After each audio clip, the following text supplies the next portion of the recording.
আসসালামু আলাইকুম রহমতুল্লাহ। আচ্ছা, আপনারা যারা গিয়ে স্কনার প্রো চালাচ্ছেন তারা গিয়ে আপনারা এই সিটি টাইপ অ্যাপস এর মধ্যে গেলে এরকম একটা সমস্যা দেখা দেয়। তো এই সমস্যার সমাধান কিভাবে করবেন দেখেন, আমরা যদি রকেটে ঢুকি তাহলে রকেটে ঢুকলে সেম সমস্যাটা দেখা দেয়। তো এই সমস্যার সমাধান আমরা কিভাবে করব এই ভিডিওর মাধ্যমে দেখাবো। তো যারা আমাদের চ্যানেলে নতুন দর্শক আছেন অবশ্যই আমাদের চ্যানেলটি সাবস্ক্রাইব করে দেবেন এবং পাশে থাকা বেল আইকনে অল আইকন বাজিয়ে দেবেন। নতুন নতুন ভিডিও পাওয়ার জন্য দেখুন আমরা কিন্তু রকেটে ঢুকছি, একই সমস্যা। তো এখন আমরা গিয়ে যাব, আমরা সেটিংসে যাব, ঠিক আছে। দেখেন এই এখনো দেখা যাচ্ছে এই সমস্যাটা। তো এখন আমরা কি করব, এখান থেকে ব্যাক করার পরে আপনারা আমাদের ফোনের সেটিংসে যাব।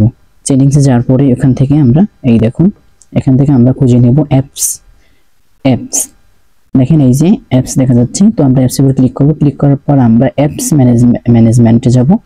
তো অ্যাপস ম্যানেজমেন্টে ক্লিক করার পর নিচের দিকে আমরা একটু স্ক্রল ডাউন করে নিচের দিকে যাব। নিচের দিকে যাওয়ার পর আমরা এখান থেকে খুঁজে নেব ফোন ম্যানেজার, ঠিক আছে। এখান থেকে আমরা খুঁজব কি ফোন ম্যানেজার। দেখুন আমি একটু খুঁজে নিচ্ছি, নিচের দিকে যাচ্ছি, আর নিচে এটা নিচে যেতে হবে। দেখুন এখানে আমরা গিয়ে ফোন ম্যানেজারে আমরা ক্লিক করব। ক্লিক করার পরে দেখুন phone manager, phone manager, phone manager.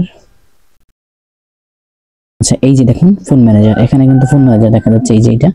তো এইটার উপর ক্লিক করার পর দেখেন এই যে ডিজিটাল নামে একটা অপশন আছে, ডিজিটাল অ্যাপস। এখানে ক্লিক করার পরে আমরা কিন্তু এখান থেকে কি করব, এখান থেকে গিয়ে আমরা আমাদের মানে ফোনের পাসওয়ার্ড বা ফিঙ্গারপ্রিন্ট যারাই থাকুক না কেন সেটা আমরা দিয়ে দেবো, ঠিক আছে। দিয়ে দেওয়ার পর এখান থেকে ব্যাক যাওয়ার পরে আমরা আবার নতুন করে আবার এই সিটি টাইপ অ্যাপস এর মধ্যে এবং প্লাস গিয়ে আপনার রকেটের মধ্যে ঢুকবো। তো আমাদের এই সমস্যাটা যে সমস্যাটা দেখা দিছিল সেই সমস্যাটা দেখা দেয় কিনা আমরা একটু দেখবো।